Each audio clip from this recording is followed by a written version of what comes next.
Satnam Waheguru JIO. ਅੰਤਰਜਾਮੀ ਪੁਰਖ ਬਿਦਾਤੇ, ਸ਼ਰਧਾ ਮਨ ਕੀ ਪੂਰੇ।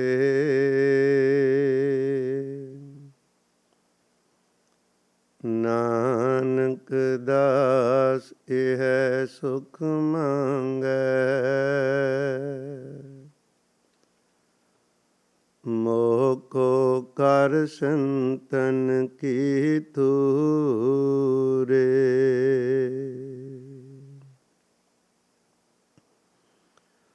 ਕੋਟ ਪੁਰਾਦ ਹਮਾਰੇ ਖੰਡੋ,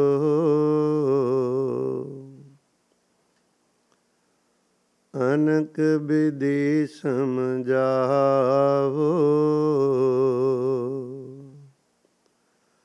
ਹਮ ਅਗਿਆਨ ਅਲਪ ਮਤ ਥੋਰੀ, ਤੁਮ ਆਪਨ ਬਿਰਦ ਰਖਾਵੋ। ਪਰਮ ਸਤਿਕਾਰਯੋਗ ਸਤਿਗੁਰੂ ਸਵਾਰੀ ਸਾਧ ਸੰਗਤ ਜੀਓ, ਸਤਿਗੁਰਾਂ ਦੀ ਮਹਾਨ ਬਖਸ਼ਿਸ਼ ਕੀਤੀ ਹੋਈ ਫਤਿਹ ਦੀ ਸਾਂਝ ਪਾਈਏ। ਪਿਆਰ ਅਦਬ ਨਾਲ ਆਖੋ ਜੀ, ਵਾਹਿਗੁਰੂ ਜੀ ਕਾ ਖਾਲਸਾ, ਵਾਹਿਗੁਰੂ ਜੀ ਕੀ ਫਤਿਹ। ਸਤਿਗੁਰੂ ਧੰਨ ਗੁਰੂ ਅਰਜਨ ਸਾਹਿਬ ਪਾਤਸ਼ਾਹ ਮਹਾਰਾਜ ਜੀ ਹੋਰਾਂ ਨੇ ਬਚਨ ਕੀਤੇ ਨੇ, ਜ਼ਿੰਦਗੀ ਜਿਉਣ ਦੇ ਦੋ ਢੰਗ ਹਨ। ਇੱਕ ਢੰਗ ਹੈ ਉਹਨਾਂ ਲੋਕਾਂ ਦਾ ਜਿਨ੍ਹਾਂ ਨੂੰ ਇਸ ਗੱਲ ਦੀ ਸੋਝੀ ਪਰਮੇਸ਼ਰ ਨੇ ਪਾ ਦਿੱਤੀ ਪਈ ਬੰਦਾ ਬਣਾਇਆ ਕਿਉਂ ਹੈ। ਇਹ ਪੰਜ ਤੱਤਾਂ ਦੀ ਦੇਈ ਇਨਸਾਨੀ ਜਾਮਾਂ ਦੀ ਘਾੜਤ ਕਿਉਂ ਘੜੀ ਗਈ ਹੈ।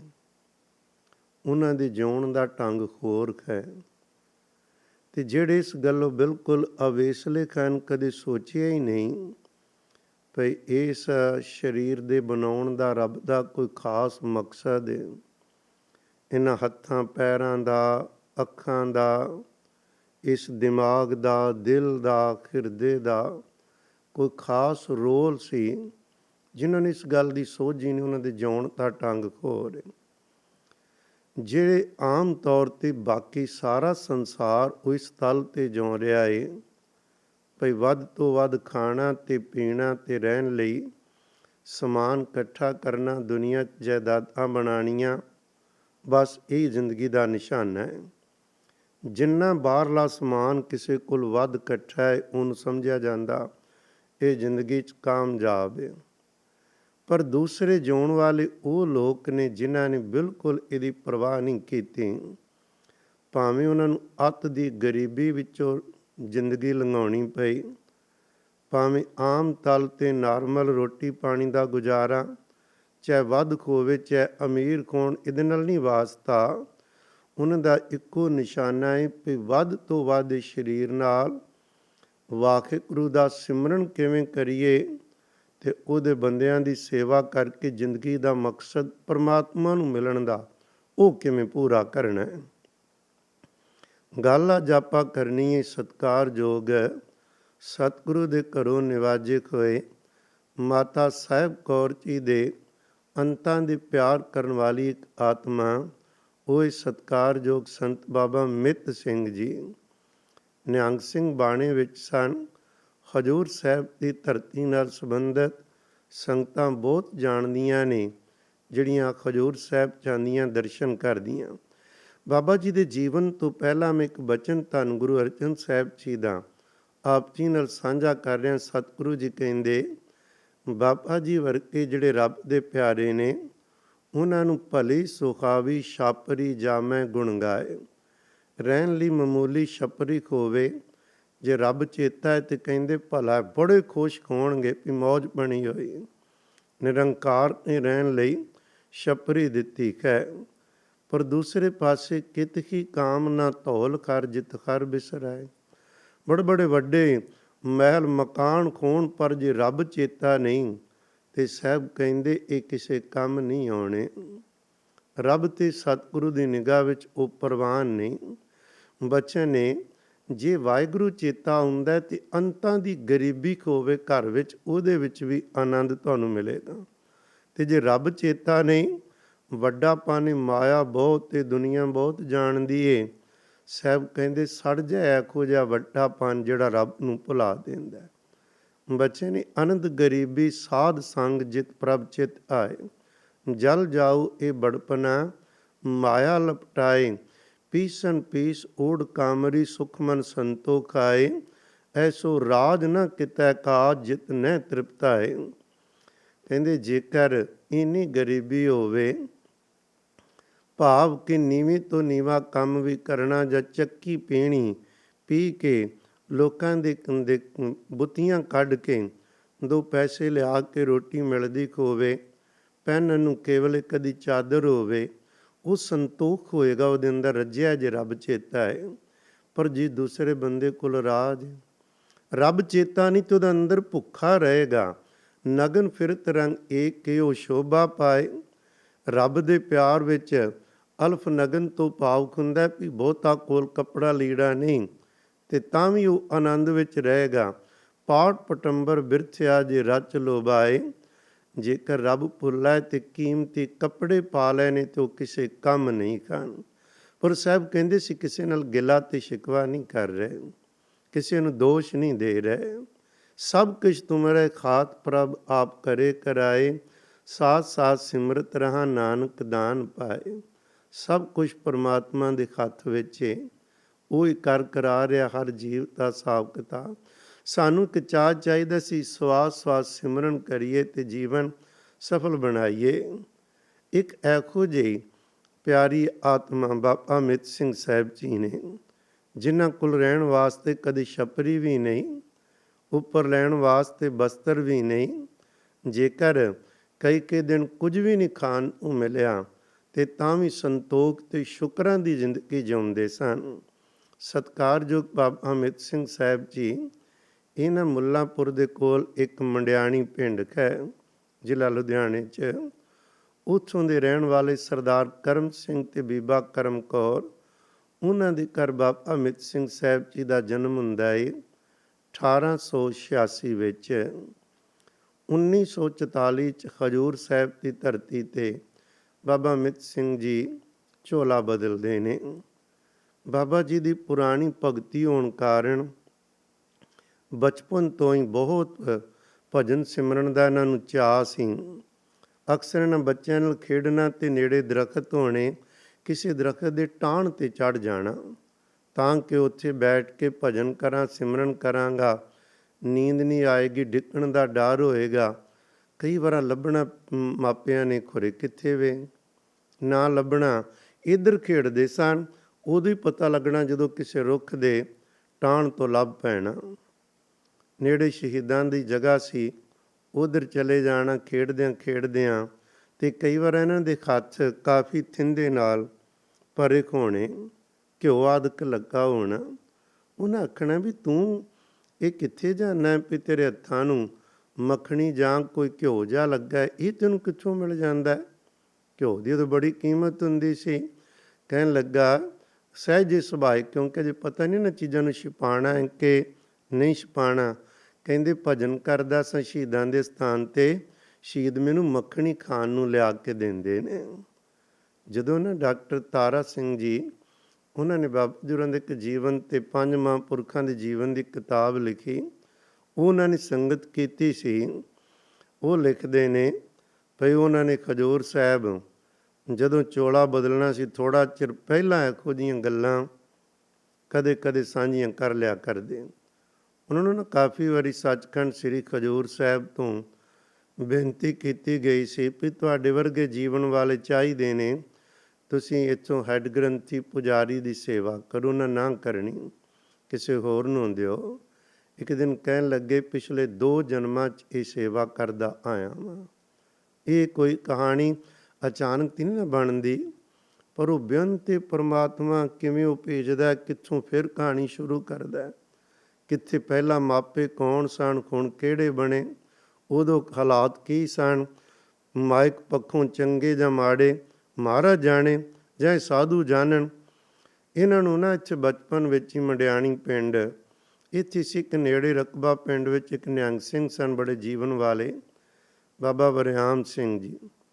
ਉਹਨਾਂ ਕੋਲ ਪਿਤਾ ਜੀ ਨੇ ਭੇਜਿਆ, ਉੱਥੇ ਕੁਝ ਵਿੱਦਿਆ ਪੜ੍ਹੀ ਮਹਾਰਾਜ ਦੇ ਘਰ ਦੀ। ਉੱਥੋਂ ਫਿਰ ਇਹ ਦਮਦਮਾ ਸਾਹਿਬ ਬੁੱਢਾ ਦਲ ਨਿਹੰਗ ਸਿੰਘਾਂ ਦਾ ਉੱਥੇ ਛੱਡਿਆ। ਉਹਨਾਂ ਨੇ ਕਾਫੀ ਵਿੱਦਿਆ ਦਿੱਤੀ। ਇੱਕ ਮੈਂ ਬੇਨਤੀ ਕਰਾਂ, ਬੁੱਢਾ ਦਲ ਦਾ ਕਾਫੀ ਵੱਡਾ ਪੰਥ ਦੀ ਸੇਵਾ ਵਿੱਚ ਰੋਲ ਅਦਾ ਰਿਹਾ ਹੈ।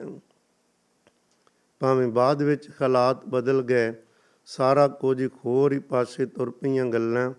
ਬੜੇ ਬੜੇ ਵੱਡੇ ਜੀਵਨ ਵਾਲੇ ਬੁੱਢਾ ਦਲ ਵਿੱਚ ਗੁਰੂ ਕੇ ਪਿਆਰੇ ਲਾਲ ਦੁਲਾਰੇ ਹੋਏ। ਵਿੱਦਿਆ ਦਾ ਬਹੁਤ ਪ੍ਰਬੰਧ ਸੀ, ਸੇਵਾ ਵਿੱਚ ਬਹੁਤ ਵੱਡਾ ਹਿੱਸਾ ਪਾਇਆ ਜਾਂਦਾ ਸੀ, ਅੰਮ੍ਰਿਤ ਛਕਾਉਣ ਵਿੱਚ ਬਹੁਤ ਵੱਡਾ ਰੋਲ ਸੀ। ਤੋ ਖੈਰ ਉੱਥੇ 5 ਕੁ ਸਾਲ ਦਾ ਸਮਾਂ ਉੱਥੇ ਰਹੇ। ਜਦੋਂ ਰਹੇ ਨੇ ਫਿਰ ਆਏ, ਉਦੋਂ ਨਾ 1902 ਦੇ ਲਾਗੇ ਤਾਗੇ 3 ਦੇ ਇੱਥੇ ਪਲੇਗ ਫੈਲਿਆ ਸੀ, ਪਲੇਗ ਦੀ ਬਿਮਾਰੀ। ਜਿਵੇਂ ਅੱਜ ਕੱਲ੍ਹ ਕਰੋਨਾ ਚੱਲ ਰਿਹਾ, ਉਦੋਂ ਇਸੇ ਤਰ੍ਹਾਂ ਹੀ ਤੜਾ ਤੜ ਲੋਕਾਂ ਦੀਆਂ ਮੌਤਾਂ ਹੁੰਦੀਆਂ ਸਨ। ਉਹਦੇ ਨਾਲ ਸਤਿਕਾਰਯੋਗ ਪਿਤਾ ਜੀ ਇਹਨਾਂ ਦੇ ਤੇ ਮਾਤਾ ਜੀ ਉਹ ਦੂਸਰਿਆਂ ਦੀ ਸੇਵਾ ਕਰਦੇ ਰਹੇ ਅਤੇ ਉਹਨਾਂ ਨੂੰ ਵੀ ਉਹ ਬਿਮਾਰੀ ਲੱਗ ਗਈ। ਉਹ ਜਦੋਂ ਲੱਗੀ ਇਲਾਜ, ਉਦੋਂ ਤਾਂ ਉਹਦਾ ਹੈ ਨਹੀਂ ਸੀ। ਉਹ ਕੀ ਹੋਇਆ, ਮਾਂ ਵੀ ਚਲੀ ਗਈ ਅਤੇ ਪਿਓ ਵੀ ਚਲਾ ਗਿਆ। ਉਹਨਾਂ ਦੀ ਸੇਵਾ ਕਰਦਿਆਂ ਕਰਦਿਆਂ ਉਸ ਬਿਮਾਰੀ ਨੇ ਬਾਬਾ ਅਮਿਤ ਸਿੰਘ ਸਾਹਿਬ ਜੀ ਨੂੰ ਵੀ ਘੇਰੇ ਵਿੱਚ ਲੈ ਲਿਆ। ਕੋਲ ਕੋਈ ਹੈ ਨਹੀਂ, ਛੋਟੇ ਸਨ ਅਜੇ, ਬੇਖੋਸ਼ ਪਏ ਨੇ। ਕਿੰਨੇ ਦਿਨ ਇਸੇ ਤਰ੍ਹਾਂ ਲੰਘ ਗਏ। ਪਾਣੀ ਸੀ ਉਹ ਬਸ ਪੀ ਛੱਡਣਾ, ਕੋਈ ਸੰਭਾਲਣ ਵਾਲਾ ਨਹੀਂ। ਫਿਰ ਅਕਾਲ ਪੁਰਖ ਨੇ ਆਪੇ ਹੀ ਵਿਧ ਬਣਾਈ। ਸਰੀਰ ਕਮਜ਼ੋਰ ਬੜਾ ਹੋ ਗਿਆ ਸੀ ਇਹਨਾਂ ਦਾ, ਪਰ ਬਿਲਕੁਲ ਤੰਦਰੁਸਤ ਹੋ ਗਏ। ਬੁੱਢਾ ਦਲ ਤੋਂ ਫਿਰ ਉੱਥੇ ਚਮਕੌਰ ਸਾਹਿਬ ਸ਼ਹੀਦਾਂ ਦੇ ਸਿੰਘਾਂ ਦੇ ਅਸਥਾਨ ਦੀ ਸੇਵਾ ਕਰਨੀ ਸੀ। ਪੰਥ ਨੇ ਬੁੱਢਾ ਦਲ ਨੂੰ ਬੇਨਤੀ ਕੀਤੀ, ਜੀ ਤੁਸੀਂ ਸੇਵਾ ਕਰਵਾਓ। ਉਹਨਾਂ ਨੇ ਫਿਰ ਉੱਥੇ 5 ਸਿੰਘਾਂ ਦੀ ਡਿਊਟੀ ਲਾਈ ਅਤੇ ਕੁਝ ਹੋਰ ਜ਼ਿੰਮੇਵਾਰ। ਉਹਨਾਂ 'ਚ ਇੱਕ ਸਨ ਬਾਬਾ ਅਮਿਤ ਸਿੰਘ ਸਾਹਿਬ ਜੀ, ਜਿਨ੍ਹਾਂ ਨੇ ਚਮਕੌਰ ਸਾਹਿਬ ਜਿਹੜੀ ਸੇਵਾ ਅਸਥਾਨਾਂ ਦੀ ਉਹ ਜਾ ਕੇ ਕੀਤੀ। 5 ਸਾਲ ਫਿਰ ਇੱਥੇ ਰਹੇ ਨੇ ਬਾਬਾ ਅਮਿਤ ਸਿੰਘ ਜੀ। ਇਹਨਾਂ ਦਾ ਜੀਵਨ ਦਾ ਪ੍ਰਭਾਵ ਇੰਨਾ ਸੀ, ਦਿਨੇ ਰਾਤ ਬੰਦਗੀ, ਘਰ ਦੀ ਕੋਈ ਪਕੜ ਨਹੀਂ। ਸਾਈਂ ਨਾਲ ਪਹਿਲੇ ਦਿਨ ਤੋਂ ਹੀ ਬਚਪਨ ਤੋਂ ਹੀ ਬੜਾ ਲਗਾਓ ਸੀ। ਰਾਤਾਂ ਨੂੰ ਬਹੁਤ ਘੱਟ ਆਰਾਮ ਕਰਦੇ ਸੀ। ਜਦੋਂ ਦੂਸਰਿਆਂ ਨੂੰ ਦਿਖਾਉਣ ਲਈ ਥੋੜ੍ਹਾ ਲੇਟਣਾ, ਜਦੋਂ ਨਾ ਸੌਂ ਜਾਣਾ ਨਾ ਉੱਠ ਕੇ ਫਿਰ ਭਜਨ 'ਚ ਬਹਿ ਜਾਣਾ। ਸਿਦਕ ਸੀ ਬਹੁਤ। ਜੀਵਨ ਵੇਖੇ ਨੇ ਭਾਈ ਧਰਮ ਸਿੰਘ ਸਨ ਨਾਲ ਹੀ ਸੇਵਾ 'ਚ ਆਏ। ਉਹ ਇੰਨੇ ਪ੍ਰਭਾਵਿਤ ਹੋਏ, ਉਹਨਾਂ ਨੇ ਪ੍ਰਣ ਕਰ ਲਿਆ, ਬਚਨ ਲਿਆ, ਕਹਿਣ ਲੱਗੇ ਬਾਬਾ ਅਮਿਤ ਸਿੰਘ ਜੀ ਆਪਾਂ ਇਕੱਠੇ ਜਿਉਣਾ ਹੈ, ਜਦੋਂ ਦੁਨੀਆ ਛੱਡਣੀ ਆਪਾਂ ਇਕੱਠੇ ਚੱਲਾਂਗੇ। ਭਰੋਸਾ ਕਿੱਡਾ ਹੁੰਦਾ ਸੀ, ਮੌਤ ਦਾ ਡਰ ਨਹੀਂ। ਅਤੇ ਇਹ ਵੀ ਹੈ ਵੀ ਜਦੋਂ ਜਾਣਾ ਹੈ ਅਤੇ ਸਤਿਗੁਰੂ ਕੋਲ ਜਾਣਾ ਹੈ ਅਤੇ ਇਕੱਠੇ ਜਾਵਾਂਗੇ। ਇਹ ਬਚਨ ਕਰ ਲਿਆ ਕਰਦੇ ਸਨ ਅਤੇ ਬਚਨ ਨਿਭਾਉਂਦੇ ਸਨ। ਇਹ ਨਹੀਂ ਵੀ ਜ਼ੁਬਾਨ ਦਾ ਕੱਚਾ ਹੋਵੇ ਸਿੱਖ, ਇੱਥੇ ਕੁਝ ਕਹਿ ਲਿਆ ਅਤੇ ਅਗਲੇ ਪਲ ਫਿਰ ਬਦਲਿਆ ਹੋਵੇ, ਨਹੀਂ। ਤੋ ਜਦੋਂ ਸੇਵਾ ਮੁਕੰਮਲ ਹੋਈ ਅਤੇ ਅੰਦਰ ਆਇਆ ਵੀ ਖਜੂਰ ਸਾਹਿਬ ਚੱਲੀਏ, ਉਦੋਂ ਖਜੂਰ ਸਾਹਿਬ ਜਾਣ ਲਈ ਅਕਸਰ ਹੀ ਗੁਰੂ ਕੇ ਪਿਆਰੇ ਪੈਦਲ ਯਾਤਰਾ ਨੂੰ ਤਰਜੀਹ ਦਿੰਦੇ, ਸ਼ਰਧਾ ਨਾਲ, ਸਤਿਕਾਰ ਨਾਲ, ਭਈ ਪੈਦਲ ਜਾਵਾਂਗੇ, ਗੁਰਬਾਣੀ ਪੜ੍ਹਦੇ ਪੜ੍ਹਦੇ ਮਹਾਰਾਜ ਦੀਆਂ ਖੁਸ਼ੀਆਂ ਵੱਧ ਮਿਲਣਗੀਆਂ। ਦੂਸਰਾ ਮਾਇਕ ਪੱਖੋਂ ਵੀ ਹੁੰਦਾ ਸੀ ਅਤੇ ਬਹੁਤੇ ਆਵਾਜਾਈ ਦੇ ਸਾਧਨ ਵੀ ਨੇ। ਤਿਆਰ ਹੋ ਗਏ ਨਾਭਾ ਰਿਆਸਤ ਵਿੱਚ। ਸਿੰਘਾਂ ਨੇ ਆਖਿਆ ਵੀ ਸਾਨੂੰ ਰਸਤੇ 'ਚ ਕੁਝ ਖਰਚਾ ਮਿਲ ਜਾਏ ਅਤੇ ਸਾਨੂੰ ਸੌਖਾ ਹੋ ਜਾਏਗਾ, ਪਰ ਨਾ ਮਿਲਿਆ। ਮਹਾਰਾਜ ਦੇ ਆਸਰੇ 9 ਸਿੰਘ ਅਰਦਾਸ ਕਰਕੇ ਤੁਰ ਪਏ। ਭਾਈ ਧਰਮ ਸਿੰਘ ਵੀ ਤੁਰੇ, ਹਰਦਿੱਤ ਸਿੰਘ ਜੀ ਤੁਰੇ ਅਤੇ ਇੱਕ ਹੋਰ ਸੀ, ਤੁਰ ਪਏ ਨੇ ਅਰਦਾਸ ਕਰਕੇ। ਪਰ ਰਸਤੇ ਦੀਆਂ ਔਕੜਾਂ ਬੜੀਆਂ ਨੇ। ਛਕਣ ਨੂੰ ਵੀ ਚਾਹੀਦਾ, ਕਈ ਵਾਰ ਕੁਝ ਵੀ ਨਾ ਕਿਸੇ ਨੇ ਦੇਣਾ, ਕਿਸੇ ਨਗਰ ਖੇੜੇ ਉਸ ਤਰ੍ਹਾਂ ਕੜਾਕੇ ਰਹਿਣੇ, ਤੁਰਨਾ ਵੀ, ਫਿਰ ਭੁੱਖੇ ਵੀ ਰਹਿਣਾ। ਹੌਲੀ ਹੌਲੀ ਕਰਕੇ ਬਾਕੀ 6 ਸਿੰਘ ਜਿਹੜੇ ਸੀ ਉਹ ਮੁੜ ਆਏ, ਗਏ ਨਹੀਂ। 3 ਜਣੇ ਰਹਿ ਗਏ, ਖਰਦੇਤ ਸਿੰਘ ਜੀ ਤੇ ਭਾਈ ਧਰਮ ਸਿੰਘ ਜੀ ਤੇ ਬਾਬਾ ਜੀ। ਇਹ ਜਦੋਂ ਲੰਬਾ ਸਮਾਂ ਸਫ਼ਰ ਕਰਦੇ, 2 ਘੋੜੇ ਸੀ ਇਹਨਾਂ ਕੋਲ ਨਾਲ, ਉਹ ਵੀ ਲੈ ਕੇ ਜਾ ਰਹੇ ਸਨ। ਜਦੋਂ ਪਹੁੰਚੇ ਹਜ਼ੂਰ ਸਾਹਿਬ ਨਾਲ, ਸਤਿਗੁਰੂ ਨੇ ਜਾਂਦਿਆਂ ਸਾਰੀ ਖੈਰ ਪਾ ਦਿੱਤੀ। ਭਾਵਨਾ ਖੋਵੇ ਸਹੀ। ਸਾਨੂੰ ਯਾਦ ਹੈ ਟਕਸਾਲ ਵਿੱਚ ਰਹਿੰਦਿਆਂ ਇਸ ਤਰ੍ਹਾਂ ਹੁਕਮ ਕੀਤਾ ਜਾਂਦਾ ਸੀ ਵੀ ਜਦੋਂ ਵੀ ਹਜ਼ੂਰ ਸਾਹਿਬ ਵੀ ਜਦੋਂ ਗਏ ਸੀ ਉਦੋਂ ਸੰਤਾਂ ਨਾਲ, ਉਦੋਂ ਸੀ ਵੀ ਪਹਿਲਾਂ ਹੀ ਨਿਤਨੇਮ ਵੱਧ ਕਰਨਾ ਸ਼ੁਰੂ ਕਰ ਦਿਓ। ਸਤਿਕਾਰਯੋਗ ਬਾਬਾ ਠਾਕੁਰ ਸਿੰਘ ਸਾਹਿਬ ਦੀ ਸੇਵਾ ਜਥੇ ਨਾਲ ਹੁੰਦੀ ਸੀ ਵੀ ਸਿੰਘਾਂ ਨੂੰ ਉਹਨਾਂ ਨੇ ਸੰਭਾਲਣਾ, ਬੱਸ ਵਿੱਚ ਉਹਨਾਂ ਰਹਿਣਾ, ਸੰਤ ਤੇ ਵੱਖਰੀ ਗੱਡੀ 'ਚ ਵੱਖ-ਵੱਖ ਜਗ੍ਹਾ 'ਤੇ ਸੰਗਤਾਂ ਨੂੰ ਮਿਲਣਾ, ਪ੍ਰੋਗਰਾਮ ਕਰਕੇ ਫਿਰ ਅੱਗੇ ਪਹੁੰਚਣਾ। ਅਤੇ ਬਾਬਾ ਜੀ ਹੋਰਾਂ ਦੀ ਸੇਵਾ ਸਾਰੇ ਜਥੇ ਦੀ ਸੰਭਾਲ ਦੀ। ਉਹਨਾਂ ਨੇ ਕਹਿਣਾ ਚੰਗੇ ਇੰਨੇ ਨੇ ਪਾਠ ਕਰਨੇ ਨੇ। ਬਹੁਤੇ ਸਿੰਘਾਂ ਵਿੱਚ ਇਹ ਖਿਆਲ ਪਾਇਆ ਜਾਂਦਾ ਸੀ ਵੀ ਵੱਧ ਤੋਂ ਵੱਧ ਬਾਣੀ ਪੜ੍ਹੋ ਅਤੇ ਹਜ਼ੂਰ ਸਾਹਿਬ ਤਖਤ 'ਤੇ ਜਾ ਕੇ ਸੌਣਾ ਨਹੀਂ।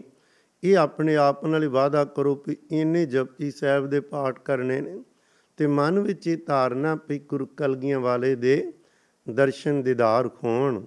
ਤਿਆਰੀ ਪਹਿਲਾਂ ਤੋਂ ਹੀ ਕਰਕੇ ਜਾਣਾ, ਇਹ ਬਹੁਤ ਚੰਗਾ ਕਰਮ ਸੀ।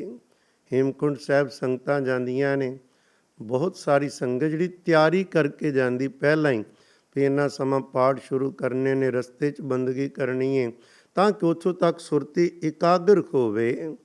ਤਖਤਾਂ 'ਤੇ ਜਾਂ ਹਰਿਮੰਦਰ ਸਾਹਿਬ ਜਾਣਾ ਹੋਵੇ ਤਾਂ ਹਜ਼ੂਰ ਸਾਹਿਬ ਪੰਜਾਬ ਤੋਂ ਦੂਰ ਸੀ। ਜਦੋਂ ਪਹੁੰਚੇ ਨਾ ਅਤੇ ਵੇਖਿਆ ਵੀ ਸ਼ਾਮ ਪੈ ਗਈ ਹੈ, ਦੇਖੋ ਨੇੜੇ ਹੀ ਆ, ਰਾਤ ਸਾਨੂੰ ਕਿਧਰ ਅਸੀਂ ਕਿਹਨੂੰ ਮਿਲਾਂਗੇ, ਸੌਣ ਦਾ ਪ੍ਰਬੰਧ ਜਾਂ ਛਕਣ ਦਾ ਕਿੱਥੋਂ ਕਰਾਂਗੇ, ਚਲੋ ਰਾਤ ਇੱਥੇ ਕੱਟ ਲਓ, ਕਿਉਂਕਿ ਤੁਰੇ ਆ ਰਹੇ ਨੇ ਮਹੀਨਿਆਂ ਬੱਧੀਆਂ ਤੋਂ, ਇੱਕ ਰਾਤ ਖੋਰ ਸਹੀ। ਅੰਦਰ ਹੀ ਖਿਆਲ ਆਉਣ ਦੀ ਦੇਰ ਸੀ, ਜਦੋਂ ਹੀ ਉੱਥੇ ਬੈਠੇ 2 ਸਿੰਘਾਂ ਨੇ ਆ ਕੇ ਫਤਿਹ ਬੁਲਾ ਦਿੱਤੀ। ਮਹਾਰਾਜ ਜਦੋਂ ਵੀ ਆਉਂਦੇ ਤੇ ਕਈ ਰੂਪ ਨੇ ਨਾ। 2 ਸਿੰਘ ਆਏ, ਕਹਿਣ ਲੱਗੇ ਸਿੰਘੋ ਤੁਸੀਂ ਇੰਨੀ ਦੂਰੋਂ ਆਏ ਹੋ, ਇੱਥੋਂ ਕਿਉਂ ਆਰਾਮ ਕਰਦੇ, ਆਓ ਤੁਹਾਡੇ ਰਹਿਣ ਦਾ ਵੀ ਅਸੀਂ ਪ੍ਰਬੰਧ ਕੀਤਾ ਹੋਇਆ ਅਤੇ ਪ੍ਰਸ਼ਾਦ ਪਾਣੀ ਦਾ ਵੀ।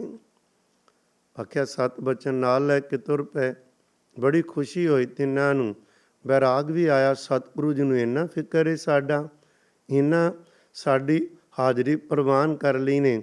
ਜਦੋਂ ਟਿਕਾਣਾ ਦੱਸਿਆ ਅਤੇ ਪ੍ਰਸ਼ਾਦ ਛਕਣ ਨੂੰ ਕਿਹਾ ਤਾਂ ਸਿੰਘ ਅਲੋਪ ਹੋ ਗਏ, ਮੁੜ ਕੇ ਜ਼ਿੰਦਗੀ 'ਚ ਕਦੇ ਵੀ ਨਹੀਂ ਨਜ਼ਰ ਆਏ ਸੀ। ਉਹ ਸਤਿਗੁਰੂ ਜੀ ਦੀ ਆਪਣੀ ਖੇਡ ਸੀ ਕੋਈ, ਜਿਹੜੀ ਉਹਨਾਂ ਨੇ ਕਿਰਪਾ ਕਰਕੇ ਆਉਂਦਿਆਂ ਸਿਆਰ ਹੀ ਪਿਆਰ ਦੇ ਦਿੱਤਾ ਅਤੇ ਉਤਸ਼ਾਹ ਬਣਿਆ। ਬਸ ਫਿਰ ਕਿਸੇ ਇੱਥੇ ਦਿਨੇ ਰਾਤ ਹੀ ਸੇਵਾ, ਦਰਸ਼ਨ ਦੀਦਾਰ, ਬੰਦਗੀ ਅਤੇ ਸੇਵਾ ਸਿਮਰਨ ਸ਼ੁਰੂ ਹੋ ਗਏ। ਫਿਰ ਇੱਥੇ ਵੀ ਬਹੁਤੇ ਮਹਾਂਪੁਰਸ਼ ਵੇਖਦੇ ਸੰਗਤਾਂ ਆਉਂਦੀਆਂ ਜਿਹੜੇ ਵੱਖਰੇ ਵੱਖਰੇ ਸਥਾਨ ਨੇ ਨਾ ਹਜ਼ੂਰ ਸਾਹਿਬ, ਉੱਥੇ ਭਜਨ ਬੰਦਗੀ ਕਰਨ ਚਲੇ ਜਾਂਦੇ। ਸ਼ਿਕਾਰ ਘਾਟ ਮਾਤਾ ਸਾਹਿਬ ਕੌਰ ਜੀ ਦੇ ਸਥਾਨ 'ਤੇ, ਜਾਂ ਨਗੀਨਾ ਘਾਟ, ਹੀਰਾ ਘਾਟ, ਬਾਬਾ ਬੰਦਾ ਸਿੰਘ ਬਹਾਦਰ ਦੇ ਸਥਾਨ, ਇਸ ਤਰ੍ਹਾਂ ਵੱਖ-ਵੱਖ ਅਸਥਾਨ ਨੇ। ਮਾਤਾ ਸਾਹਿਬ ਕੌਰ ਦਾ ਸਥਾਨ ਦੂਰ ਹੋਣ ਕਾਰਨ ਉੱਥੇ ਸੰਗਤਾਂ ਬਹੁਤ ਘੱਟ ਜਾਂਦੀਆਂ ਸਨ। ਬਾਬਾ ਜੀ ਹੋਰੀ ਅਤੇ ਸਾਰੇ ਸਿੰਘ, ਇਹ ਬਾਬਾ ਮਿੱਤ ਸਿੰਘ ਜੀ ਨਾਲ ਭਾਈ ਧਰਮ ਸਿੰਘ, ਹਰਦੇਵ ਸਿੰਘ ਉੱਥੇ ਚਲੇ ਗਏ। ਉੱਥੇ ਇੱਕ ਬਹੁਤ ਹੀ ਨਾ ਕਰਮਾਂ ਭਾਗਾਂ ਵਾਲੀ ਇੱਕ ਆਤਮਾ ਸੀ, ਬੜੀ ਕਮਾਈ ਵਾਲੀ, ਬਾਬਾ ਖਰੀ ਸਿੰਘ ਜੀ। ਉਹ ਸੇਵਾ ਕਰਦੇ ਸਨ ਅਤੇ ਮਾਤਾ ਜੀ ਦਾ ਬਿਲਕੁਲ ਇੱਕ ਛੋਟਾ ਜਿਹਾ ਸਥਾਨ ਸੀ। ਬਸ ਉਹਨਾਂ ਧੂਪ ਬੱਤੀ ਕਰਨੀ ਅਤੇ ਕਮੇਟੀ ਵੱਲੋਂ ਇੱਥੋਂ 15 ਦਿਨਾਂ ਬਾਅਦ ਰਾਸ਼ਨ ਜਾਂਦਾ ਸੀ, ਜਿਹੜਾ ਉਹਨਾਂ ਦੇ ਛਕਣ ਲਈ ਉਹਦੇ 'ਚ ਗੁਜ਼ਾਰਾ ਕਰਨਾ ਹੁੰਦਾ ਸੀ। 15 ਦਿਨਾਂ 'ਚ ਇੱਕ ਵਾਰੀ ਉਹਨਾਂ ਨੇ ਉਹਦੇ ਵਿੱਚੋਂ ਵੀ ਜੇ ਕਿਸੇ ਨੇ ਆਉਣਾ ਅਤੇ ਉਹਨੂੰ ਛਕਾ ਦੇਣਾ ਅਤੇ ਆਪ ਭੁੱਖੇ ਵੀ ਰਹਿ ਲੈਣਾ। ਕਮਾਈ ਇੰਨੀ ਸੀ, ਇੱਕ ਵਾਰ ਸੱਪ ਡੰਗ ਮਾਰ ਗਿਆ ਅਤੇ ਉਹਦੀ ਕੋਈ ਹਾਲ ਦਵਾਈ ਨਹੀਂ ਕੀਤੀ। ਰੋਜ਼ਾਨਾ ਦੀ ਤਰ੍ਹਾਂ ਹੀ ਜੋ ਉਹਨਾਂ ਨੇ ਪੀਣਾ ਸੀ ਉੱਥੋਂ ਕੁਝ ਪੀ ਕੇ ਮਹਾਰਾਜ ਦੇ ਰੰਗ ਵਿੱਚ ਰਹਿ, ਕੋਈ ਐਰ ਨਹੀਂ ਚੜ੍ਹੀ। ਵਿਸ਼ਵਾਸ ਭਰੋਸਾ ਸੀ, ਭਜਨ ਬੰਦਗੀ ਬਹੁਤ ਸੀ। ਜਦੋਂ ਉਹਨੇ ਬਾਬਾ ਮਿੱਤ ਸਿੰਘ ਜੀ ਨੂੰ ਵੇਖਿਆ, ਉਹਨਾਂ ਦਾ ਰਹਿਣ ਸਹਿਣ, ਇੱਥੇ ਆਏ ਨੇ ਵੀ ਦਿਨੇ ਰਾਤ, ਇਹਨਾਂ ਨੇ ਗੱਲ ਕੀਤੀ। ਕਹਿਣ ਲੱਗੇ ਬਾਬਾ ਮਿੱਤ ਸਿੰਘ ਜੀਓ, ਅਸੀਂ ਚਾਹੁੰਦੇ ਹਾਂ ਇੱਥੇ ਹੁਣ ਜਿੱਥੇ ਮੈਂ ਕਾਫੀ ਲੰਬਾ ਸਮਾਂ ਸੇਵਾ ਕੀਤੀ, ਹੁਣ ਸਥਾਨ ਛੱਡ ਕੇ ਮੈਂ ਆਜ਼ਾਦ ਹੋ ਕੇ ਰਹਿਣਾ ਚਾਹੁੰਦਾ, ਇਸ ਸਥਾਨ ਦੀ ਤੁਸੀਂ ਸੇਵਾ ਕਰੋ। ਬਾਬਾ ਮਿੱਤ ਸਿੰਘ ਜੀ ਕਹਿਣ ਲੱਗੇ ਨਹੀਂ, ਅਸੀਂ ਆਜ਼ਾਦ ਰਹਿਣਾ ਚਾਹੁੰਦੇ ਹਾਂ, ਕਿਸੇ ਬੰਧਾਨ ਵਿੱਚ ਬੱਝਣਾ ਨਹੀਂ ਚਾਹੁੰਦੇ। ਕਹਿਣ ਲੱਗੇ ਤੁਸੀਂ ਯੋਗ ਹੋ ਇੱਥੋਂ ਦੀ ਸੇਵਾ ਦੇ, ਮਾਤਾ ਜੀ ਦੀਆਂ ਬੜੀਆਂ ਖੁਸ਼ੀਆਂ ਮਿਲਣਗੀਆਂ, ਤੁਸੀਂ ਇੱਥੇ ਸੇਵਾ ਕਰੋ। ਮੈਂ ਬੇਨਤੀ ਕਰਾਂ, ਜਦੋਂ ਗੁਰੂ ਕਲਗੀਆਂ ਵਾਲੇ ਪਾਤਸ਼ਾਹ ਮਹਾਰਾਜ ਜੀ ਦਿੱਲੀ ਤੋਂ ਇੱਧਰ ਆਏ ਸਨ ਤੇ ਮਾਤਾ ਸਾਹਿਬ ਕੌਰ ਜਦੋਂ ਨਾਲ ਆ ਗਏ ਸੀ, ਇਸ ਜਗ੍ਹਾ 'ਤੇ ਆਸਣ ਦਿੱਤਾ ਸੀ। ਕਦੇ ਕਦੇ ਮਹਾਰਾਜ ਨੇ ਦਰਸ਼ਨ ਦੇਣੇ, ਪ੍ਰਸ਼ਾਦ ਪਾਣੀ ਛਕ ਕੇ ਜਾਣਾ। ਮਾਤਾ ਜੀ ਸਮਾਧੀ ਸਥਿਤ ਹੈ, ਇੱਥੇ ਅਭਿਆਸ ਵਿੱਚ ਰਹੇ ਸਨ ਜਿੰਨਾ ਸਮਾਂ ਰਹੇ। ਇੱਥੋਂ ਹੀ ਸਤਿਗੁਰਾਂ ਨੇ ਚੋਲਾ ਬਦਲਣ ਤੋਂ ਪਹਿਲਾਂ, ਜੋਤੀ ਜੋਤ ਸਮਾਉਣ ਤੋਂ ਪਹਿਲਾਂ ਮਾਤਾ ਜੀ ਨੂੰ ਹੁਕਮ ਕਰਕੇ ਦਿੱਲੀ ਫਿਰ ਵਾਪਸ ਤੋਰਿਆ ਸੀ। ਉਹ ਜਗ੍ਹਾ 'ਤੇ ਭਜਨ ਬੰਦਗੀ ਵਾਲੇ ਸਿੰਘ, ਬੜੇ ਬੜੇ ਵੱਡੇ ਮਹਾਂਪੁਰਖ ਜਾ ਕੇ ਅਭਿਆਸ ਕਰਨਾ ਧਨ ਭਾਗ ਸਮਝਦੇ ਨੇ ਵੀ ਮਾਤਾ ਸਾਡੀ ਖਾਲਸੇ ਦੀ ਮਾਂ ਸਾਡੀ ਅੰਦਰੋਂ ਮਦਦ ਕਰਦੀ ਹੈ, ਭਾਵਨਾ ਹੋਵੇ ਤੇ ਕਿਉਂ ਨਹੀਂ ਕਰਦੀ। ਬਾਬਾ ਹਰੀ ਸਿੰਘ ਕਹਿਣ ਲੱਗੇ ਬਾਬਾ ਮਿੱਤ ਸਿੰਘ ਜੀ ਨੂੰ ਸੇਵਾ ਕਰੋ, ਬਹੁਤ ਖੁਸ਼ੀਆਂ ਨਾਲ ਨਾ ਕੀਤੀ। ਉਹਨਾਂ ਕੁਛ ਦਿਨ ਤੇ ਉਡੀਕਿਆ, ਫਿਰ ਬੇਨਤੀ ਕੀਤੀ, ਇਹਨਾਂ ਨੇ ਨਾ ਮੰਨੀ। ਕਹਿਣ ਲੱਗੇ ਤੁਸੀਂ ਸੇਵਾ ਕਰ ਰਹੇ ਹੋ, ਇਹ ਤਾਂ ਸੇਵਾ ਤਾਂ ਦੇ ਦੀ ਜਦੋਂ ਕੋਈ ਸਰੀਰ ਛੱਡ ਜਾਏ ਤੇ ਕਿਸੇ ਦੂਜੇ ਨੂੰ ਸੇਵਾ ਦੇ ਦੀ। ਕਹਿਣ ਲੱਗੇ ਅੱਛਾ, ਫਿਰ ਮੈਨੂੰ ਮਰਿਆ ਹੀ ਸਮਝੋ। ਕਹਿਣ ਲੱਗੇ ਆਹ ਲੋ, ਮੈਨੂੰ ਛਕਣਾ ਨਹੀਂ। ਚਾਦਰ ਲਈ ਤੇ ਲੰਮੇ ਪੈ ਗਏ। ਕਹਿੰਦੇ ਹੁਣ ਜਦੋਂ ਪ੍ਰਾਣ ਮੁੱਕ ਜਾਣਗੇ ਉਦੋਂ ਹੀ ਮੈਨੂੰ ਉਠਾਇਆ ਜੇ ਤੇ ਸੰਸਕਾਰ ਕਰ ਦਿਆ ਜੇ ਤੁਸੀਂ ਸੇਵਾ ਨਹੀਂ ਕਰਨੀ। 2 ਦਿਨ ਭੁੱਖੇ ਪਾਣੇ, ਲੰਮੇ ਪੈ ਰਹੇ ਨੇ, ਕੁਛ ਨਹੀਂ, ਬਸ ਸਿਮਰਨ ਕਰਦੇ ਰਹੇ। ਬਾਬਾ ਮਿੱਤ ਸਿੰਘ ਜੀ ਨੇ ਵੇਖਿਆ ਵੀ ਇਹ ਕੋਈ ਮਹਾਰਾਜ ਦਾ ਹੁਕਮ ਹੀ ਹੈ। ਕਹਿਣ ਲੱਗੇ ਤੁਸੀਂ ਉੱਠੋ, ਛਕੋ ਤੇ ਮੈਂ ਸੇਵਾ ਕਰਾਂਗਾ। ਬਸ ਫਿਰ ਕਿਸੇ ਚਲੇ ਗਏ। ਬਾਬਾ ਮਿੱਤ ਸਿੰਘ ਜੀ ਨੇ ਸ਼ੁਰੂ ਕੀਤਾ ਤੇ ਬੜਾ ਔਖਾ ਸੀ, ਨਾ ਕੋਈ ਛਕਣ ਛਕਾਉਣ ਨੂੰ ਇੱਥੇ, ਨਾ ਕੋਈ ਇੱਥੇ ਕੋਈ ਸੰਗਤਾਂ ਦੀ ਆਵਾਜਾਈ ਕੋਈ ਬਹੁਤੀ। ਦੂਸਰਾ ਇੱਥੋਂ ਦੇ ਮਰੱਟੇ ਉਹ ਚਾਹੁੰਦੇ ਨਹੀਂ ਸਨ ਭਈ ਇੱਥੇ ਕੋਈ ਸਥਾਨ ਬਣੇ ਤੇ ਸੰਗਤਾਂ ਦੀ ਆਵਾਜਾਈ ਹੋਏ। ਉੱਧਰੋਂ ਹਕੂਮਤ ਦਾ ਵੀ ਰੁਖ ਜਿਹੜਾ ਸੀ ਉਹ ਬਹੁਤਾ ਚੰਗਾ ਨਹੀਂ ਸੀ, ਸਿੰਘਾਂ ਨਾਲ ਨਹੀਂ ਸੀ ਉਹਨਾਂ ਦੀ ਕੋਈ ਹਮਦਰਦੀ, ਇਹਨਾਂ ਲੋਕਾਂ ਨਾਲ ਹੀ ਸੀ। ਪਰ ਬਾਬਾ ਜੀ ਨੇ ਪਰਵਾਹ ਨਹੀਂ ਕੀਤੀ। ਨਾਲ ਭਾਈ ਧਰਮ ਸਿੰਘ, ਹਰਦਿੱਤ ਸਿੰਘ ਕੁਝ ਸਮਾਂ ਰਹੇ, ਉੱਪਰ ਸੱਚਖੰਡ ਆ ਗਏ। ਕਾਰਨ ਉੱਥੇ ਭੁੱਖੇ ਰਹਿਣਾ ਪੈਂਦਾ ਸੀ। ਰਾਸ਼ਨ ਜਿਹੜਾ ਆਉਣਾ ਉਹ 15 ਦਿਨਾਂ ਬਾਅਦ ਆਉਂਦਾ ਸੀ, ਉਹ ਤੇ 1-2 ਦਿਨ ਗੁਜ਼ਾਰਾ ਹੁੰਦਾ, 3-4 ਦਿਨ ਬਾਕੀ ਦਿਨ ਭੁੱਖੇ। ਕਈ ਵਾਰ ਉਹਦੇ ਵਿੱਚ ਜੇ ਕਿਸੇ ਪ੍ਰਾਣੀ ਨੇ ਆਉਣਾ ਮੱਥਾ ਟੇਕਣ ਤੇ ਉਹਨਾਂ ਨੂੰ ਛਕਾ ਦੇਣਾ, ਆਪ ਭੁੱਖੇ ਰਹਿਣਾ। ਇਹਨਾਂ ਭੁੱਖ ਦਾ ਦੁੱਖ ਵੇਖਿਆ ਮੈਂ ਆਰੰਭ ਵਿੱਚ ਕਿਹਾ ਹੈ ਪਿਆਰਿਓ, ਜਿਵੇਂ ਮਹਾਰਾਜ ਕਹਿੰਦੇ ਨਾ ਆਨੰਦ ਗਰੀਬੀ, ਜਿਹੜਾ ਆਨੰਦ ਸੀ ਗਰੀਬੀ ਵਿੱਚ ਉਹ ਮਾਣ ਰਹੇ ਨੇ, ਪਰ ਸਾਨੂੰ ਪੜ੍ਹਨਾ ਤੇ ਸੁਣਨਾ ਵੀ ਔਖਾ ਹੈ। ਉਸੇ ਤਰ੍ਹਾਂ ਭੁੱਖੇ ਭਾਣੇ, ਕੋਈ ਗਿਲਾ ਨਹੀਂ, ਕੋਈ ਸ਼ਿਕਵਾ ਨਹੀਂ, 2-2 4-4 ਦਿਨ ਉਸੇ ਤਰ੍ਹਾਂ ਲੰਘ ਜਾਣ।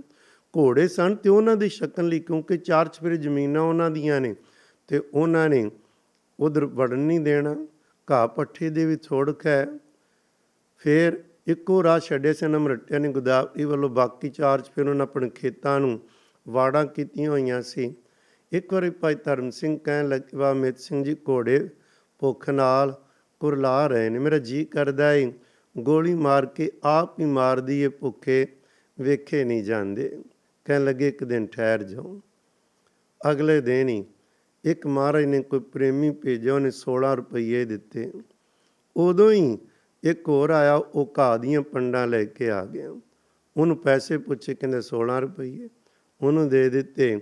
ਘੋੜੇ ਫਿਰ ਰਾਜੀ ਹੋ ਗਏ, ਕੁਝ ਖਾਣ ਨੂੰ ਮਿਲਿਆ। ਮਹਾਰਾਜ ਦੇ ਘਰ ਵਿੱਚ ਹਰ ਚੀਜ਼ ਲੈ ਸਕਦੇ ਨੇ, ਬਚਨਾਂ ਵਿੱਚ ਤਾਕਤ ਹੈ, ਪਰ ਇਹ ਚਾਹੁੰਦੇ ਨਹੀਂ ਹੁੰਦੇ ਵੀ ਆਪਣੇ ਲਈ ਇਹੋ ਜਿਹੀਆਂ ਚੀਜ਼ਾਂ ਮੰਗੀਏ।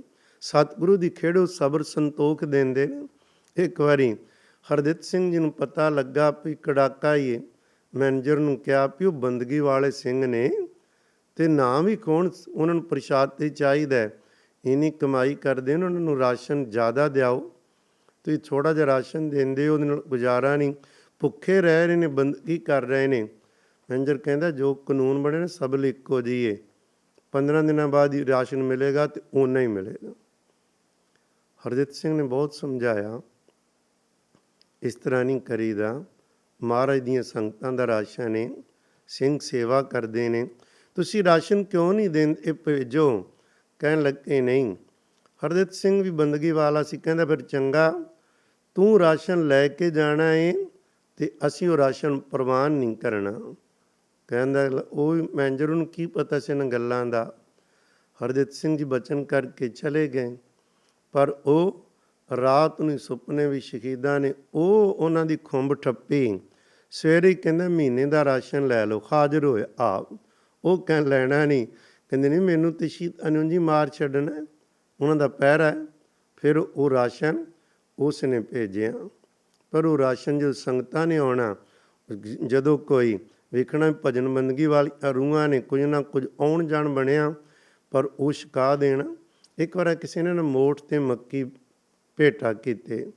ਉਹ ਕਹਿੰਦੇ ਵੀ ਜਿੰਨੀ ਕੁ ਥੋੜ੍ਹੀ ਜਗ੍ਹਾ ਹੈ ਨਾ ਨਾਲ ਆਪਾਂ ਇਹਦੇ 'ਚ ਮੋਠ ਮੱਕੀ ਬੀਜੇ। ਮੱਕੀ ਨੂੰ ਛਲੀਆਂ ਪੈ ਗਈਆਂ ਤੇ ਰੱਬ ਦਾ ਖੇਡ ਸੀ। ਅਚਾਨਕ ਹੀ ਨਾ ਇੱਕਦਮ ਇਕੱਠੇ ਸੰਗਤ ਦੇ ਪ੍ਰਾਣੀ ਆ ਗਏ, ਬੜਾ ਚਾਅ ਚੜਿਆ। ਸੰਗਤ ਆਈ, ਸੰਗਤ ਨੂੰ ਛਕਾਉਣਾ ਜ਼ਰੂਰ ਚਾਹੀਦਾ। ਜਿਹੜਾ ਸੱਚਖੰਡ ਤੋਂ ਰਾਸ਼ਨ ਆਉਂਦਾ ਸੀ ਦੇਗ ਲਈ, ਹਰ ਰੋਜ਼ ਬਾਬਾ ਅਮਿਤ ਸਿੰਘ ਸਾਹਿਬ ਜੀ ਆਪ ਦੇਗ ਬਣਾਉਂਦੇ ਸਨ, ਤਿਆਰ ਕਰਨੀ ਰੋਜ਼ ਅੰਮ੍ਰਿਤ ਵੇਲੇ ਤੇ ਸਿੰਘਾਂ ਨੂੰ ਛਕਾਣੀ ਤੇ ਸੰਗਤ ਜਿਹੜੀ ਕੋ ਆਵੇ। ਤੇ ਜਦੋਂ ਆਈ ਸੰਗਤ, ਕਹਿਣ ਲੱਗੇ ਕੀ ਕਰੀਏ। ਕਹਿੰਦੇ ਮੱਕੀ ਵੀ ਜਦੋਂ ਪੱਕਣੀ ਸੀ, ਆਟਾ ਬਣਾ ਕੇ ਪ੍ਰਸ਼ਾਦੇ ਛਕਾਣੇ ਸੀ, ਛਲੀਆਂ ਭੁੰਨ ਕੇ ਛਕਾ ਦਈਏ। 7 ਬਚਨ ਸਿੰਘਾਂ ਨੇ ਛਲੀਆਂ ਤੋੜੀਆਂ, ਭੁੰਨੀਆਂ, ਸਾਰੀ ਸੰਗਤ ਨੂੰ ਛਕਾਈਆਂ। ਜਦੋਂ ਛਕਾਈਆਂ, ਸੰਗਤ 'ਚੋਂ ਅਸੀਸ ਮਿਲੀ। ਉਸ ਤੋਂ ਬਾਅਦ ਸਤਿਗੁਰੂ ਜੀ ਨੇ ਇਹੋ ਜਿਹੀ ਕਲਾ ਵਰਤਾਈ, ਮੁੜ ਕੇ ਕਦੇ ਮਾਇਆ ਦੀ ਤੋਟ ਨਹੀਂ ਆਈ। ਸਬੱਬ ਬਣ ਗਿਆ। ਬਸ ਫਿਰ ਤਾਂ ਕੋਈ ਪਿਆਰ ਵਾਲਾ ਆ ਗਿਆ, ਕਿਸੇ ਨੇ ਮਾਇਆ ਭੇਟ ਕਰ ਦੇਣੀ, ਕਿਸੇ ਨੇ ਆਖਣਾ ਵੀ ਆ ਜ਼ਮੀਨ ਅਸੀਂ ਚਾਹੁੰਦੇ ਹਾਂ ਵੀ 20 ਜਾਂ 2 ਵੀਏ ਇਹ ਗੁਰਦੁਆਰਾ ਸਾਹਿਬ ਦੇ ਨਾਂ ਲਵਾਈਏ, ਉਹਨੇ ਨਾਂ ਲਵਾ ਜਾਣੀ। ਉਹ ਪਰ ਪਹਿਲਾ ਸਿਦਕ ਪਰਖਿਆ ਗਿਆ। ਬਹੁਤ ਭੁੱਖ ਦੇ ਦਿਨ ਵੇਖੇ, ਕਈ ਵਾਰ ਕੜਾਕੇ 'ਚ ਸੌਣਾ, ਪਰ ਫਿਰ ਮਹਾਰਾਜ ਇਹਨੇ ਕਿਰਪਾ ਕੀਤੀ ਸੀ ਸਤਿਗੁਰ ਜੀ ਨੇ। ਉਸ ਦਿਨ ਤੋਂ ਬਾਅਦ ਫਿਰ ਨਹੀਂ ਤੋਟਾ ਆਇਆ। ਹੌਲੀ ਹੌਲੀ ਮਾਇਆ ਵੀ, ਜ਼ਮੀਨ ਵੀ ਗੁਰੂ ਘਰ ਨਾਲ ਲੱਗ ਗਈ। ਇੱਥੋਂ ਤੱਕ ਕਿਸੇ ਨੇ, ਇੱਕ ਪ੍ਰੇਮੀ ਸੀ, ਉਹਨੇ ਕਹਿਣਾ ਮੈਂ ਗਊ ਭੇਟਾ ਕਰਨੀ।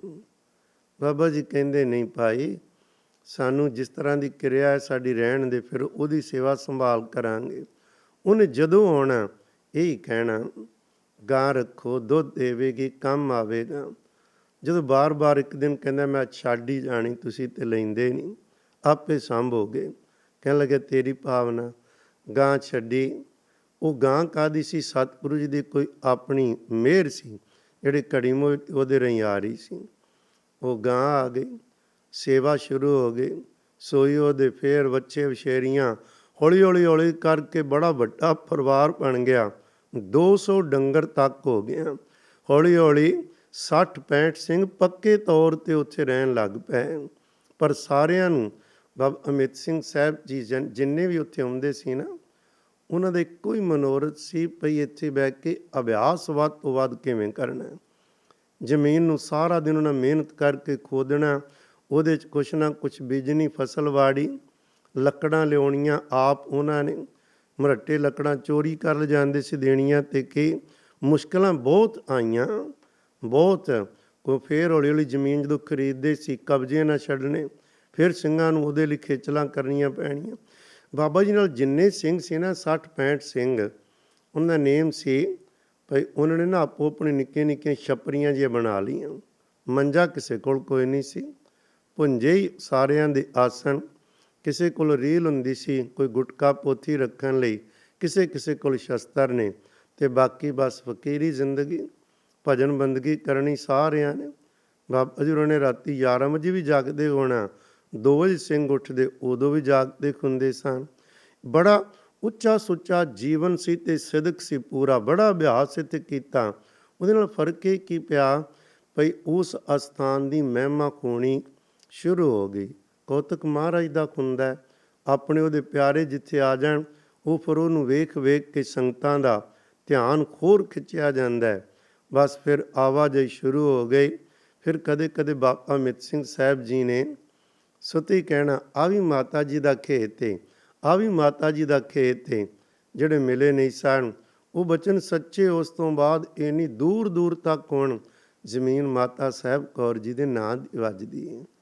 ਗੁਰੂ ਘਰ 'ਤੇ ਜਿਹੜੀ ਪ੍ਰੇਮੀਆਂ ਨੇ ਗਾਏ ਬਗਾਏ ਸੇਵਾ ਕੀਤੀ ਹੋਈ ਸੀ। ਸਿੰਘਾਂ ਦਾ ਸਿਦਕ ਤੇ ਭਰੋਸਾ ਸੀ ਤੇ ਬਾਬਾ ਜੀ ਉਹਨਾਂ ਨੇ ਪਸਾਰਾ ਨਹੀਂ, 3 ਉਹਨਾਂ ਨੇ ਟੀਨ ਦੇ ਅਸਥਾਨ ਬਣਾਏ, ਟੀਨ ਪਾ ਕੇ 3 ਸ਼ੈੱਡ ਬਣਾਏ। ਇੱਕ ਧੰਨ ਗੁਰੂ ਗ੍ਰੰਥ ਸਾਹਿਬ ਮਹਾਰਾਜ ਜੀ ਵਾਸਤੇ ਜਿੱਥੇ ਦੀਵਾਨ ਆਦਿਕ ਲਾਉਣਾ, ਦੂਸਰੇ 'ਚ ਲੰਗਰ ਦੀ ਰਸਤ ਰੱਖਣੀ ਹੈ ਤੇ ਤੀਸਰੇ ਟੀਨ ਦੇ ਥੱਲੇ ਸੰਗਤਾਂ ਨੇ ਜਿਹੜੀਆਂ ਆਉਂਦੀਆਂ ਨੇ ਉਹਨਾਂ ਨੂੰ ਪ੍ਰਸ਼ਾਦਾ ਛਕਾਉਣਾ ਹੈ। ਉਹਨੂੰ ਪ੍ਰਸ਼ਾਦੇ ਦੀ ਭਈ ਉੱਥੇ ਛਕਾਉਣਾ, ਆਪਣੇ ਲਈ ਉਹੀ ਛਪਣੀਆਂ। ਬੜਾ ਫਕੀਰੀ ਜੀਵਨ ਸੀ ਉਹਨਾਂ ਦਾ। ਪਰ ਕਈ ਵਾਰ ਐਸਾ ਹੁੰਦਾ ਹੈ ਨਾ ਭਈ ਸਾਰੇ ਰੰਗ ਵਿਖਾਣੇ ਹੁੰਦੇ ਨੇ। ਇੱਕ ਸੇਵਾਦਾਰ ਸੀ, ਉਹਨੇ ਪੰਜਾਬ ਜਾਣਾ ਸੀ ਤੇ ਬਾਬਾ ਜੀ ਦੇ ਸੀ, ਉਹ ਕਿਸੇ ਨੂੰ ਹੁਕਮ ਨਹੀਂ ਸਨ ਕਰਦੇ। ਜੇ ਕਿਸੇ ਕੁਝ ਪੁੱਛਣਾ, ਬਾਬਾ ਜੀ ਕਿਵੇਂ, ਕਹਿੰਦੇ ਸਿੰਘੋ ਸਲਾਹ ਕਰ ਲਓ, ਜੋ ਚਾਹੁੰਦੇ ਹੋ ਕਰ ਲਓ। ਇੱਕ ਵਾਰੀ ਕਿਸੇ ਸਿੰਘ ਨੂੰ ਲੋੜ ਸੀ ਤਾਂ ਉਹਨੇ ਪੰਜਾਬ ਜਾਣਾ ਸੀ ਤੇ ਆਗਿਆ ਲਈ ਤੁਰ ਪਿਆ, ਪਰ ਮਨ 'ਚ ਮਾੜਾ ਖਿਆਲ ਆ ਗਿਆ। ਕਹਿੰਦਾ ਗੋਲਕ ਵਿੱਚ ਸੰਗਤ ਨੇ ਪੈਸੇ ਪਾਏ ਨੇ, ਪੁੱਛਿਆ ਤੇ ਖੁਰੇ ਮਿਲਣੇ ਨੇ ਕਿ ਨਹੀਂ। ਉਹਨੇ ਗੋਲਕ 'ਚੋਂ ਪੈਸੇ ਕੱਢੇ ਚੋਰੀ ਤੇ ਤੁਰ ਪਿਆ। ਤੁਰਿਆ ਕੁਝ ਪੈਂਡਾ ਹੀ ਉਹਨੇ ਕੀਤਾ ਸੀ, ਬਿਮਾਰ ਹੋ ਗਿਆ ਬਹੁਤ ਜ਼ਿਆਦਾ। ਅੰਦਰੋਂ ਸੁੱਝੀ ਪਈ ਮਹਾਰਾਜ ਦਾ ਕੋਈ ਕੌਤਕ ਹੈ। ਕਹਿੰਦਾ ਮੈਂ ਨਹੀਂ ਜਾਣਾ, ਵਾਪਸ ਮੁੜੇ ਤੇ ਠੀਕ ਹੋ ਜੇ। ਜੇ ਪੰਜਾਬ ਵੱਲ ਮੂੰਹ ਕਰੇ ਤੁਰਨ ਲਈ ਤੇ ਬਿਮਾਰ ਹੋ ਜੇ। ਵਾਪਸ ਆ ਗਿਆ, ਖਿਮਾ ਮੰਗੀ, ਕਹਿਣ ਲੱਗੇ ਮੈਂ ਚੋਰੀ ਕੀਤੀ ਸੀ ਬਾਬਾ ਜੀ, ਮੈਨੂੰ ਮਾਫ ਕਰੋ। ਬਾਬਾ ਜੀ ਕਹਿੰਦੇ ਮਹਾਰਾਜ ਸਾਰਿਆਂ ਦੇ, ਤੇਰੇ ਵੀ ਹੋਣੇ ਸਾਡੇ ਵੀ, ਤੈਨੂੰ ਲੋੜ ਸੀ ਤੂੰ ਲੈ ਗਿਆ, ਸਾਡੇ ਤੂੰ ਕਾਹਦੀ ਮਾਫੀ ਮੰਗਦਾ। ਜੇ ਤੈਨੂੰ ਲੱਗਦਾ ਹੈ ਵੀ ਠੀਕ ਨਹੀਂ ਤੇ ਮਹਾਰਾਜ ਜੀ ਤੋਂ ਮਾਫੀ ਮੰਗ, ਸਾਡੇ ਤੋਂ ਤੇ ਕੁਛ ਨਹੀਂ। ਅਸੀਂ ਤੇ ਬਿਲਕੁਲ ਨਹੀਂ ਤੈਨੂੰ ਕਹਾਂਗੇ ਵੀ ਤੂੰ ਮਾੜਾ ਕੀਤਾ ਜਾਂ ਚੰਗਾ ਕੀਤਾ, ਇਹ ਤੇਰੀ ਆਪਣੀ ਮਰਜ਼ੀ ਹੈ। ਇੱਕ ਵਾਰ ਆ ਨਾ ਉਹ ਮੁੜ ਕੇ ਪੰਜਾਬ ਗਿਆ ਹੀ ਨਹੀਂ, ਉੱਥੇ ਹੀ ਰਿਹਾ। ਫਿਰ ਕਹਿੰਦਾ ਹੁਣ ਕਦੇ ਨਹੀਂ ਇੱਦਾਂ ਦਾ ਫੁਰਨਾ ਕਰਨਾ। ਇੱਕ ਵਾਰੀ ਕਿਸੇ ਨੇ 22 ਰੁਪਈਏ ਭੇਟਾ ਕੀਤੇ, ਇੱਕ ਸਿੰਘ ਨੂੰ ਕਹਿਣ ਲੱਗਾ ਮੈਨੂੰ ਮਾਇਆ ਚਾਹੀਦੀ, 22 ਉਹਨੂੰ ਦੇ ਦਿੱਤੇ। ਬਾਕੀ ਨਾਰਾਜ਼ ਹੋ ਗਏ। ਨਿਰਾਲੀਆਂ ਫੌਜਾਂ ਹੁੰਦੀਆਂ ਨੇ ਨਾ। ਬਾਬਾ ਜੀ ਵਿਵੇਕੀ ਸਨ, ਵਿਵੇਕ ਸਰਬ ਲੋਹ ਦੇ ਸਾਰੇ ਭਾਂਡੇ ਵਰਤਦੇ ਸਨ, ਸੁਚਮਤਾ ਦਾ ਬਹੁਤ ਪਹਿਰਾ ਰੱਖਦੇ ਸੀਗੇ ਤੇ ਸਰਬਲੋਹ ਦੇ ਬਰਤਨਾਂ ਵਿੱਚ ਹੀ ਲੰਗਰ ਬਣਾ ਕੇ ਸੰਗਤਾਂ ਨੂੰ ਛਕਾਣੇ।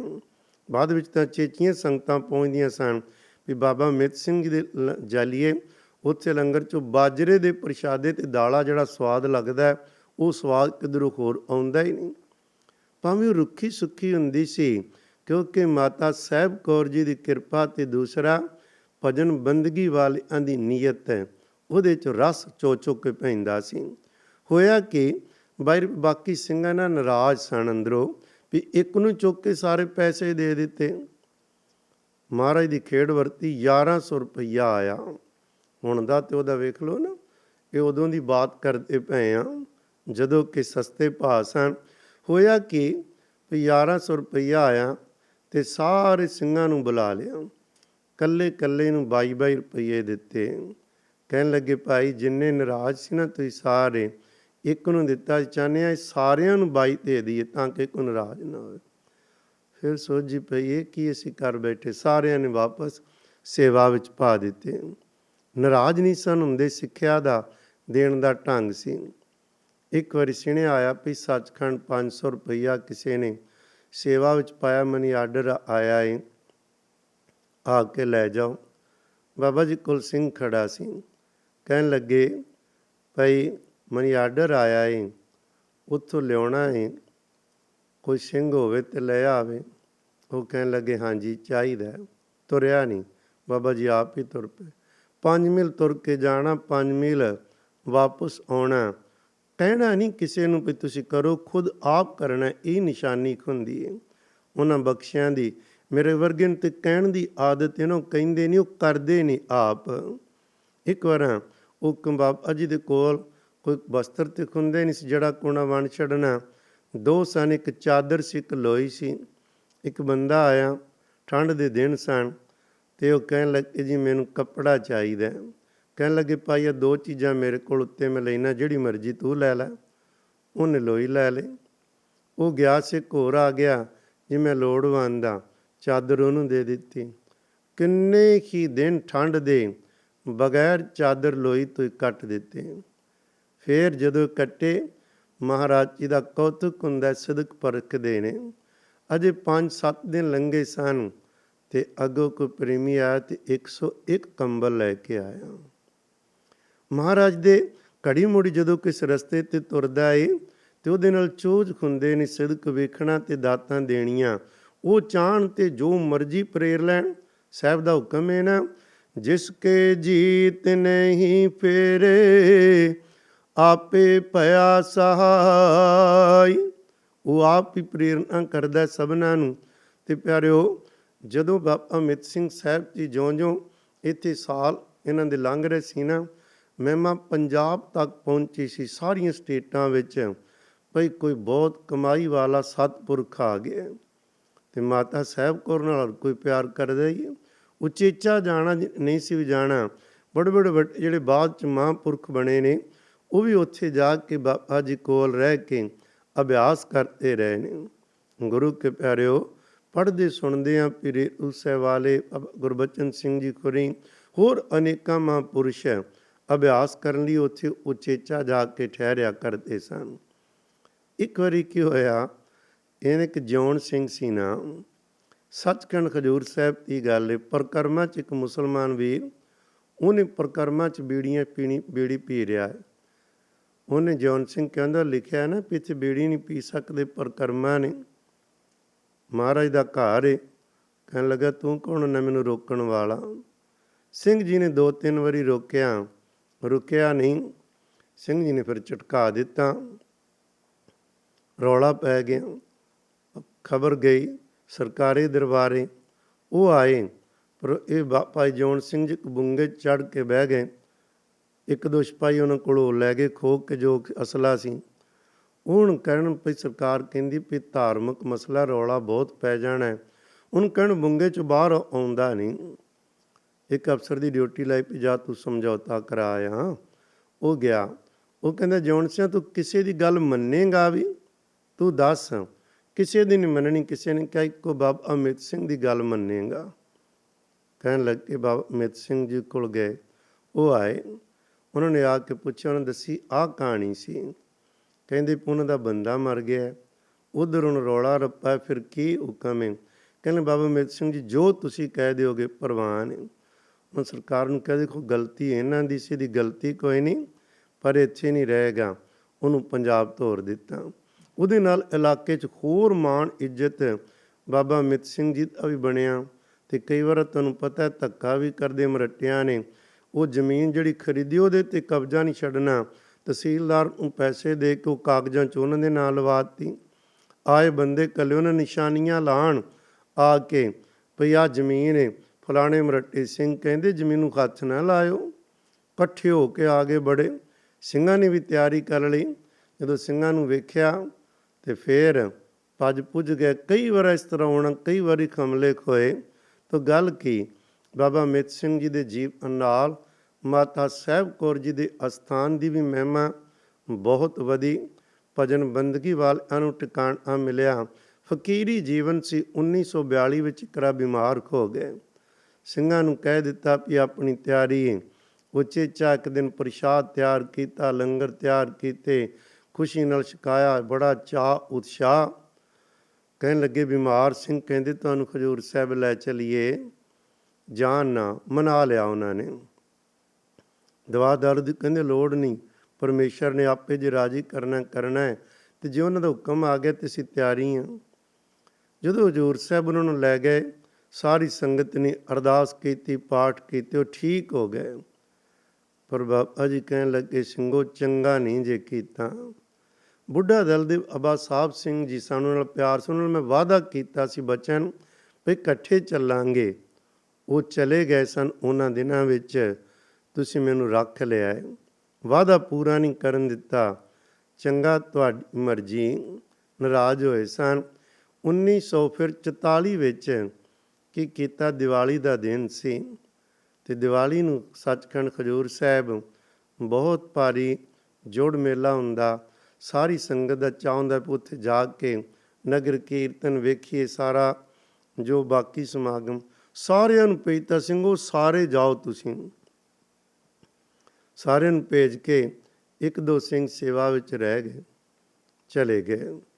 ਹੁਣ ਬਾਬਾ ਜੀ ਨੂੰ ਮੌਜ ਏ ਹੁਣ ਜਾਣ ਦਾ। ਲਾਭ ਹੈ। ਕਿਵੇਂ ਦੇਖੋ, ਇਹਨਾਂ ਦੇ ਕੋਈ ਮੌਤ ਦਾ ਭੈ ਨਹੀਂ, ਜਾਣਾ ਹੈ ਵੀ ਜਿਵੇਂ ਸਤਿਗੁਰੂ ਜੀ ਦੇ ਘਰ ਹੀ ਜਾਣਾ ਹੈ। ਸਰੀਰ ਛੱਡਣ ਦਾ ਪਤਾ ਵੀ ਹੈ ਪਰ ਦੱਸਣਾ ਨਹੀਂ ਇਸ ਗੱਲ ਨੂੰ। ਦੀਵਾਲੀ ਦਾ ਸੀ, ਉੱਥੇ ਸਾਰਿਆਂ ਨੂੰ ਭੇਜਿਆ। ਅੰਮ੍ਰਿਤ ਵੇਲੇ ਜਦੋਂ ਰਾਤ ਉੱਥੇ ਸਾਰੀ ਤਿਆਰੀ ਕੀਤੀ, ਜਿਸ ਤਰ੍ਹਾਂ ਅੱਗੇ ਨਹੀਂ ਸਨ ਸੌਂਦੇ। ਭਜਨ ਬੰਦਗੀ ਥੋੜ੍ਹਾ ਲੇਟ ਕੇ ਫਿਰ ਉੱਠ ਕੇ ਇਸ਼ਨਾਨ ਪਾਣੀ ਕਰਕੇ ਸਿੰਘ ਨੂੰ ਕਹਿੰਦੇ ਅੱਜ ਨਾ ਦੇਗ ਆਪਾਂ ਬਹੁਤ ਖੁੱਲ੍ਹੀ ਦੇਗ ਬਣਾਉਣੀ ਹੈ।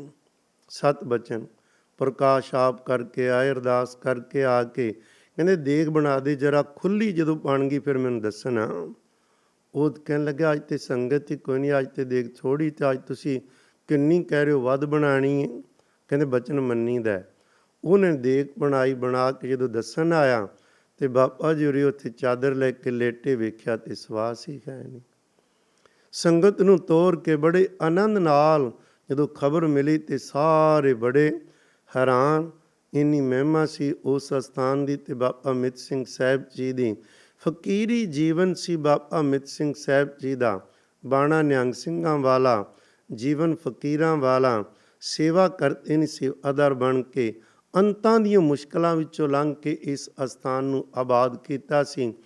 ਅੱਜ ਜਿੱਥੇ ਰੌਣਕਾਂ ਲੱਗੀਆਂ ਨੇ, ਇੱਕ ਦੋ ਇੱਕ ਚੜ੍ਹਨ ਦੀਆਂ ਸੰਗਤਾਂ ਦੀ ਭਾਵਨਾ, ਸੇਵਾ ਵਾਲੇ ਆਉਂਦੇ, ਪਰ ਸਿਮਰਨ ਵਾਲੀ ਜਗ੍ਹਾ ਹੋਣ ਕਾਰਨ ਅੱਜ ਵੀ ਜਿੱਥੇ ਸੰਗਤਾਂ ਬਾਬਾ ਵਾਹਿਗੁਰੂ ਸਤਿਗੁਰੂ ਜੀ ਨੂੰ ਯਾਦ ਕਰਦੀਆਂ ਨੇ, ਮਾਤਾ ਸਾਹਿਬ ਕੌਰ ਦੀ ਚਰਨ ਧੂੜੀ ਲੈਂਦੀਆਂ, ਉੱਥੇ ਸਤਿਕਾਰਯੋਗ ਬਾਬਾ ਅਮਿਤ ਸਿੰਘ ਸਾਹਿਬ ਜੀ ਦੀਆਂ ਅਨੇਕਾਂ ਸਾਖੀਆਂ ਤੇ ਘਟਨਾਵਾਂ ਨੂੰ ਯਾਦ ਕਰਦੇ ਨੇ ਪਿਆਰਾਂ ਨਾਲ ਤੇ ਉਤਸ਼ਾਹ ਰੱਖਦੇ ਨੇ ਵੀ ਮਹਾਰਾਜ ਸਾਨੂੰ ਵੀ ਸਿਦਕ ਉਹ ਖੋਜਾ ਦੇ, ਜਿਹੋ ਜਿਹਾ ਇਹਨਾਂ ਮਹਾਨ ਪੁਰਖਾਂ ਤੇ ਪੁਰਾਤਨ ਗੁਰਸਿੱਖਾਂ ਨੂੰ ਤੁਸੀਂ ਬਖਸ਼ਿਆ ਕਰਦੇ ਸੀ। ਸੰਖੇਪ ਜਿਹੀ ਉਹਨਾਂ ਦੇ ਜੀਵਨ ਤੋਂ ਜਾਣੂ ਖੋਣ ਲਈ ਇਹ ਬੇਨਤੀ ਕੀਤੀ ਹੈ। ਮਹਾਰਾਜ ਮਿਹਰ ਕਰਨ, ਸਦਾ ਲਈ ਇਹੋ ਜਿਹੇ ਪਿਆਰਿਆਂ ਦੀ ਯਾਦ ਸਾਡੇ ਹਿਰਦਿਆਂ 'ਚ ਵੱਸਦੀ ਰਵੇ। ਅਸੀਂ ਨਾਮ ਜਪਦੇ ਰਹੀਏ ਤੇ ਕਲਗੀਆਂ ਵਾਲੇ ਦੀਆਂ ਖੁਸ਼ੀਆਂ ਹਾਸਲ ਕਰੀਏ। ਇੰਨੇ ਬਚਨ ਪ੍ਰਵਾਨ ਕਰਨੇ, ਭੁੱਲ ਚੁੱਕ ਦੀ ਖਿਮਾ ਕਰਨੀ। ਫਤਿਹ ਬੁਲਾਓ ਜੀ। ਵਾਹਿਗੁਰੂ ਜੀ ਕਾ ਖਾਲਸਾ, ਵਾਹਿਗੁਰੂ ਜੀ ਕੀ ਫਤਿਹ।